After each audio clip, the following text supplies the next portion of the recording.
Do you ever get stomach cramps and suddenly need to rush to the loo before an important meeting or a presentation? That's your gut acting as an early warning sign. It's sensing danger before your mind even realises. You might notice it on a Sunday night before work when you're trying to relax but your mind is already racing, or that tight, knotted feeling in your stomach on your commute to work, or maybe you tense up before logging in and even opening your emails. You are not crazy. This is a real mind-body response. Your gut is trying to protect you. It's completely natural to worry about doing your best at work, or about keeping calm and professional even when you're feeling overwhelmed and stressed. What many people don't realise is that often it's not the event itself that triggers stress, it's the anticipation of it. This is called anticipatory anxiety, the fear of what might happen rather than what is happening right now. If you're someone who experiences anxiety, just take a moment to reflect on how much of your anxiety is about what might happen rather than what does happen or is happening. And here's the thing, your gut and your nervous system respond to a perceived threat the same way almost as it might a real threat. As many of you will know, our gut and our nervous system are in constant communication through the vagus nerve, a two-way system that is continually asking, am I safe or am I under threat? When the body senses danger, even if it's just about tomorrow's meeting, the gut often responds first. That's why we can experience IBS symptoms before anything has even happened. Your body is trying to protect you, but sometimes it gets a little bit overzealous.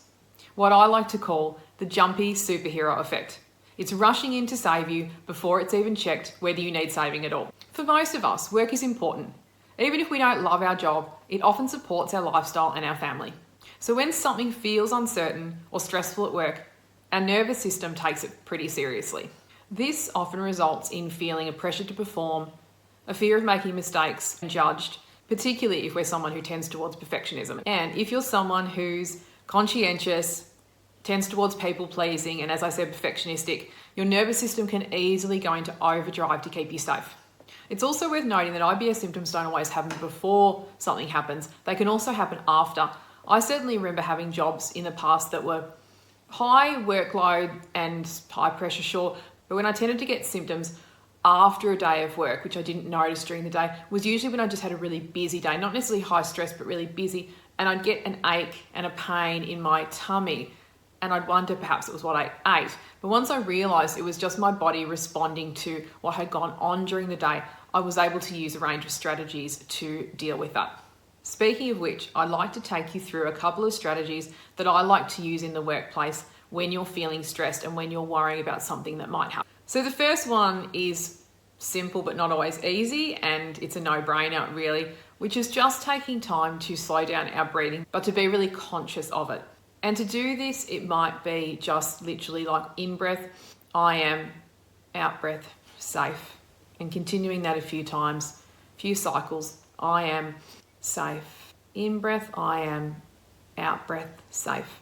And you can just simply do that, or you can build on that by using something to ground that breathing. So I always tend to wear one of these bead bracelets, and I find that just by touching one bead at a time and doing the same thing, the breathing, I am safe, and then moving on to the next one. Or you might do that with the tool you're working with. I have some clients who like to do that with, say, a set of keys. So they had a set of keys in their pocket, that they might touch the different keys and breathe with each of those. Another way you can do that is just gently, like a breath, just touching your fingers, each of your fingers, and a slow breath with each finger, and just working through a few cycles of that. Another super simple exercise you can do anywhere, but is great to do in the workplace, whether it's an office or another type of workplace, is just to ground your feet, just to notice them on the surface that they're on. Just give them a little wiggle, and then next notice your hands, perhaps your hands on your desk, noticing the tool that you're holding, and just taking a moment to remind yourself that I am here. Not over there in the future worrying about what might happen, but I'm here and I'm safe. And as you can see, all of these strategies are super simple, but it's just a matter of using them and using them again and again so your body and your mind get used to them. But just remembering when you're feeling a bit uncomfortable, when you're feeling a bit stressed, or if you feel your tummy playing up in the moment in the workplace, that these are really simple things that you can do. So just remembering, just breathe, just have something that you can anchor and hold on to while you breathe to keep you focused on that breath and perhaps get you through, like if you're using your fingers, at least 4 or 5 breaths. I'd really love to hear in the comments what you do to keep yourself calm in the workplace, whether it's due to having some IBS symptoms or just feeling rattled and a little bit stressed in the workplace and wanting to calm yourself down. So once you realise that this might be a bit of a pattern for you in the workplace, it's really good to get curious and wonder what part of you is anticipating danger here in the workplace. It's also really good to write about what's going on, perhaps finding some quiet time on your lunch break or after work when you've got a little bit of a chance to take some time to reflect in a quiet space. And some journal prompts that I think are really helpful to use for anticipatory anxiety include some things like, what work situations, conversations, or tasks did I react to? How did I feel in the moment? So tap into your emotions. Were you scared? Were you annoyed? Were you stressed? Were you concerned that you couldn't do it?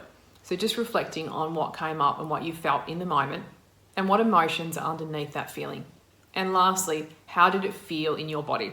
So if it's IBS, it might be bloating, it might have been urgency. There could have been other things that came up as well. Perhaps, I know when I used to experience a lot of IBS symptoms, often I'd also get a headache, which to me was really confusing, but I understand now that it was just my nervous system and my mind-body connection reacting, and it does make sense to me now. But you might notice that when you have IBS flare-ups, you also have pain and discomfort in other parts of your body, so worth noting those as well. And lastly, always after doing journaling, it's also important to take some time to do some self-compassion. And that may be simply, my favourite way to do self-compassion is just to press under my collarbone, which is a place that can help soothe our nervous system, and just reminding myself that I'm safe. Some people like to do the butterfly hug, which is just stroking down the sides of your arms, reminding yourself, I am safe, or I am here, or I am supported. Whatever works for you. It doesn't really matter what you say, as long as you know it's an I am and something positive followed. And just congratulating yourself for taking the time to reflect and do some journaling, because it's not always easy, but of course it's very beneficial. It's also important to remember that it's not about eliminating stress completely. It's about teaching our body that it's safe, even in the moments when we do feel a little bit stressed and under pressure. Just knowing that your gut isn't trying to punish you or work against you. It's your body's way of communicating, and sometimes it needs reassurance and compassion. If you'd like to learn more about calming your nervous system and supporting your gut, you can book a free consult with me using the link in the description below. Don't forget to like and subscribe for more mind-body tools for IBS, anxiety, and emotional well-being. Thanks for listening, and I'll see you soon.